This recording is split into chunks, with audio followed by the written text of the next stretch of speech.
Hey everybody, can you believe it? It's another Flatware Friday. I did say that I wasn't ending the series completely, but that I just wasn't going to be doing them weekly. But I thought it would be fun to talk about a certain topic today about flatware. I came across some information, some reference information that I just wanted to share with you. So we're not going to go super deep into anything, not going to be a super long video, but just some good resources that you can use in your search for flatware to flip on eBay and other sites. But first of all, I have been a little bit remiss in thanking a couple of you viewers. I wanted to thank Jo. She bought us 3 coffees using my Buy Me a Coffee link down below in the description, which is just kind of like a tip jar. You know, it's just, you're under no obligation or anything like that. We just have that opportunity there for people who want to use it. And Jo, you cracked me up with your name in parentheses, Old Lady Jo. But in any case, you're a loyal viewer. I know that. And so I do appreciate those 3 coffees. And you shared with us one of your success stories about another queen embroidery hoop.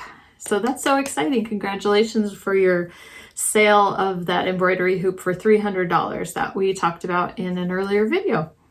And then Luann also sent us 3 coffees. We appreciate it so much. And she was talking about especially watching the Flatware Friday videos and using them to help her daughter who is a reseller and everything like that. So we appreciate all of you, whatever you guys, you know, like I said, no obligation for the Buy Me a Coffees or anything like that. I do appreciate anything you do as far as just watching my videos, commenting, if you can hit the like button, all those little things can kind of help. Or share my channel with other people that you know that are reselling as well. So with that done, let's talk a little bit about today's topic. And we're talking about thinking outside the fork, okay? It's kind of a weird title or kind of a weird concept.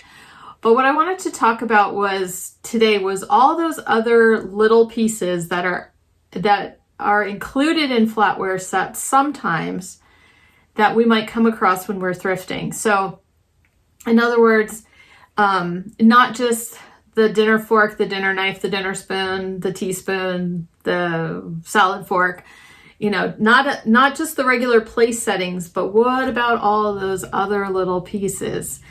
So a lot of money can be made on those pieces especially. So there are people who want to complete their set. They want the full shebang. They maybe collect. I think there's less of those pieces out there because a lot of times when people were buying, they just bought the basic pieces that they need. But especially if we're talking about silver-plated flatware and sterling, that's when you really get into some fun pieces. So some of these are from an earlier time. They're vintage. They're even antique pieces, the sterling flatware. And they were from a time where there was a separate utensil or flatware piece for like everything. So let me show you what I mean. I have this book called Silver Plated Flatware, and I'll put an Amazon link down below. I'm pretty sure Amazon has it available, but anyway, it's going to be an affiliate link. It just gives us like a little kickback. It doesn't cost you anything extra if you click on the link for it, but I'll get probably, I don't even know how much this is right now on Amazon, but I get a tiny percentage just by referring you to this book. But in any case, it's a way to identify patterns in silver-plated flatware. Obviously, we have online resources these days. I'll talk about this book another time when we talk a little bit more about silver-plated flatware. I'm going to have to drink. Hold on. I got myself choking on my spit.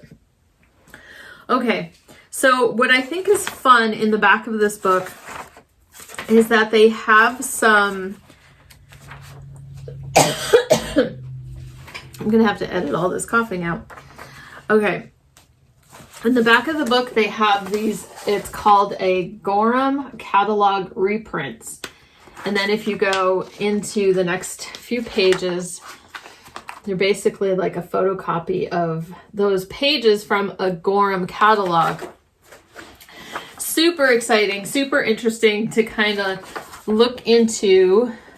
I'm going to hold it up for a little bit. You can see like all these different kinds of spoons or serving pieces or things like that with all the different purposes and names. You look over here, like that big old thing. What is that? That is an asparagus server. So a lot of, back in the day, you know, you'd have different utensils, different things for different purposes. Like I said, there's an asparagus fork, there's asparagus tongs, there's a server. These are also asparagus tongs. So big ones, little ones, things like that. So just super fun stuff that, since I'm a research nerd, I love, if I find any of those odd kind of pieces, trying to figure out exactly what the little piece is for. So for example, in my own stuff, well, I forgot to look this one up, but I have this little, it's a short handled, so I'm assuming it's probably like an olive spoon. You guys saw this one in the day I went thrifting. This is sterling, and this is an olive spoon. And kind of what got me thinking about, this one is also Gorham. So there's one in there it's a different pattern, but you can tell it's a very similar kind of look.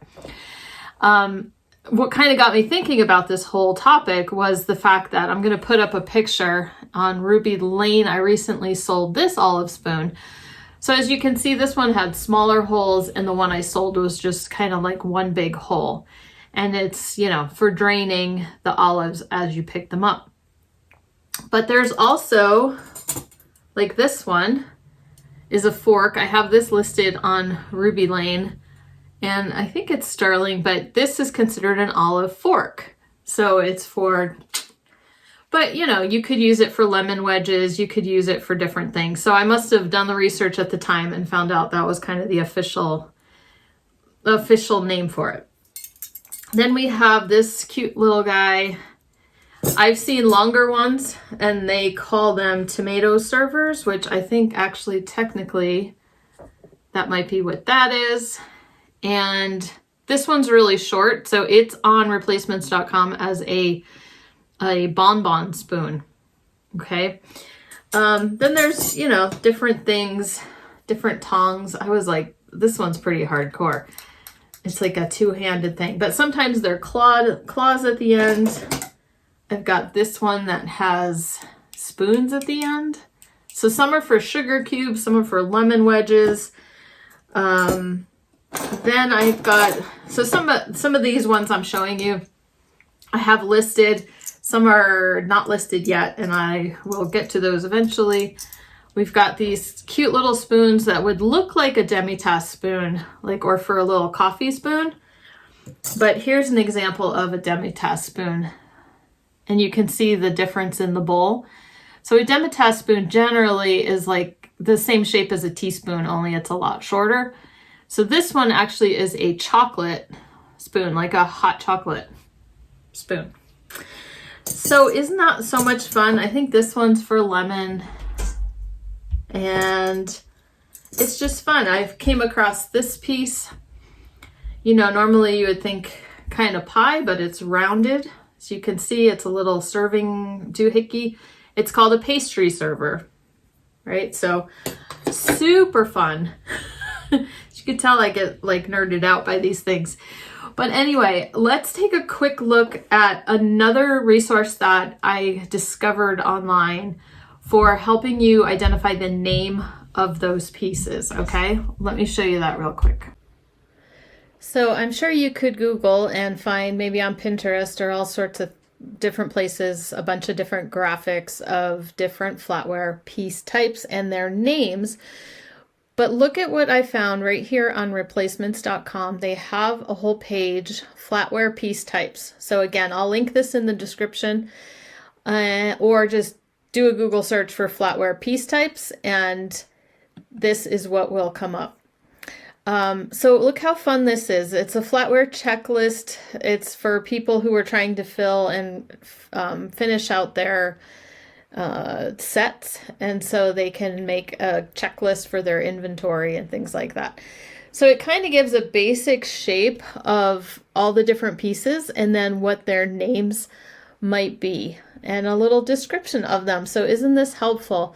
So it kind of starts off with some of the basic ones. We've got like dinner fork, luncheon fork, salad fork, cocktail fork, teaspoon, play spoon.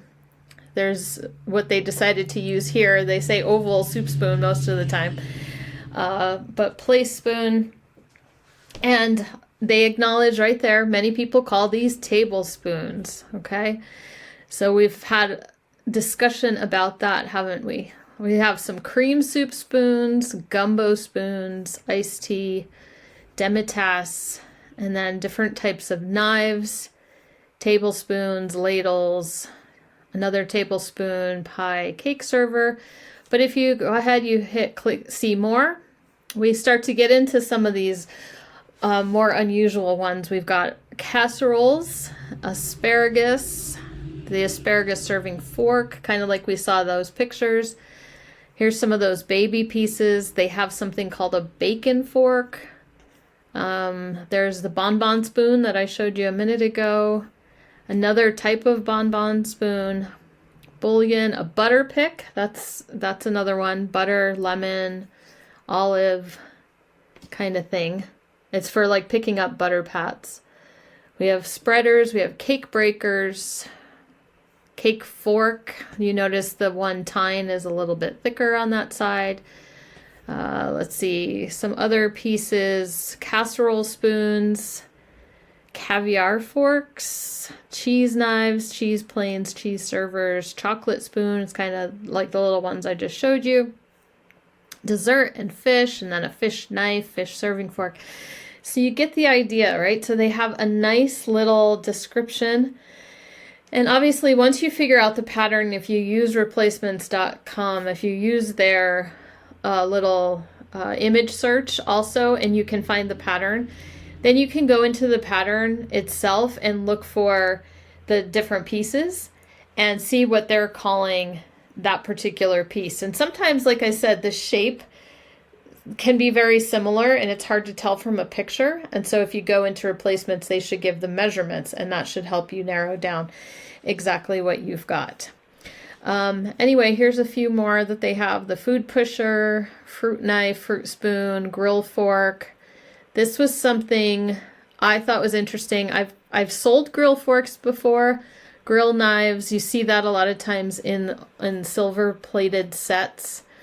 It says they're used for carving or eating delicacies right from the grill, Grille. Does anyone know what a grill is? Like, what are you eating right from? Carving things served directly from the grill. Anyway, I didn't get a chance to look that one up, so I'll have to figure that out. But anyway, ice cream fork. They can also be called sporks. Those are fun little pieces. Ice cream spoons. And it goes on and on. So there's quite a long list. We have some ice serving tongs, lasagna servers, lemon forks, lettuce serving forks, salt and mustard spoons, on and on it goes. Okay, isn't that fun? It's just so fun. But anyway, a handy dandy little reference. I thought you might want to know that it was there if you hadn't found it already. So the other thing that we can look at today, I'm not going to go deep into like researching like the prices of these. Just keep in mind that a lot of times, especially on the silver plated and the sterling, like these specialty pieces can actually sell for pretty good money. Like they'll sell a little bit higher than a regular dinner fork or something like that. But take a look. Let's look at an example. So here's on replacements, we've got Coronation by Oneida. And this is one of their most popular silver plated patterns. And we start off with place settings. We kind of start off with, the typical pieces they have. So you notice the grill knife that they have there. The blades are a little bit shorter on a grill knife. And going on further down, different forks. We can see prices on some of these are pretty good. And again, replacements.com prices are not necessarily the price you're going to get on eBay unless it's a super rare kind of piece. You're generally looking at half of their price or even like just a third of what they're asking on here. But you can get an idea if they're just charging 10 bucks for this grill fork, but they're charging $20 for this salad fork or $24 for this salad fork, you can kind of tell what that does a lot of times translate into the prices that you'll get on eBay. Like this salad fork, you'll get a higher price than this grill fork. Does that make sense? Even though it won't be as high as what Replacements is asking. So then we get down, as you can see, the pie fork. The little chart before called it like a cake fork, pie fork. $30 for that one. This fish set is $60. Fish fork, $36. Okay, so we're getting into some unusual pieces. The grapefruit or the fruit spoon is $30. And I remember seeing an oval soup spoon. There's something specific about that one. Probably the length, 7.5 inches, $50 for that one. A lot of different variations in the silver plated listing. So here's an ice cream fork, one of those examples. You can see it kind of looks like a spork, and that's $30 for that one. And then the casserole spoons, look, a large casserole or berry spoon, 80 bucks. The smaller one is 20. There's a vegetable serving fork, tomato server for 80. So as you can see, the prices, ooh, look, the sugar tongs are like 100 bucks. Whew. Okay, so definitely stuff you want to keep an eye out for. Just kind of look for those unusual pieces and see how the pricing ends up, especially if you can get them for a good price. But a lot of times what I've done in the past is I know I can get a little bit more for serving pieces or a little bit more for unusual pieces like this. So if I'm looking at, maybe I'm at an estate sale or a yard sale and they have a whole set of silver plated flatware and I'm like, I'm not sure if I want to bite the bullet on that. They, if it includes some of these pieces, if it includes something a little bit out of the ordinary, if it includes iced teaspoons even, or, a little bit of like the round bowl soup spoons, something just a little bit different, then I'm more willing to pull the trigger than if it's just the basic pieces, unless I know it's a sought after pattern. Otherwise, a lot of these pieces that I have here that I have found, that I showed you already, I found them piece by piece, one at a time in the silverware container at thrift stores or yard sales or things like that. Anyway, okay, so let me just show you one example. You don't come across this as much with stainless flatware, but here's an example of Twin Star. Pretty common, pretty popular pattern we've talked about quite a bit by Oneida. And this is stainless, and again, we have our kind of basic pieces. The demi-tasse spoon goes for $23.99 on Replacements. Our tablespoon is up there about $20. Their iced tea, cocktail, they're not so expensive. But $60 for the casserole spoon for Twin Star, right?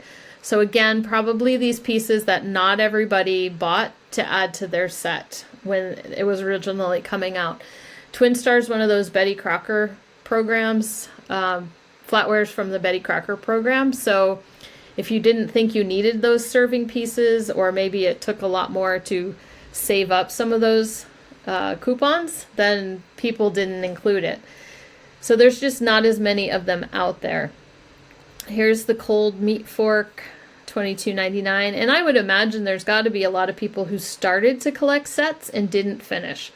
So they would have started with the basics, right? And if you ended up not finishing the set, then there's going to be more of those pieces out there.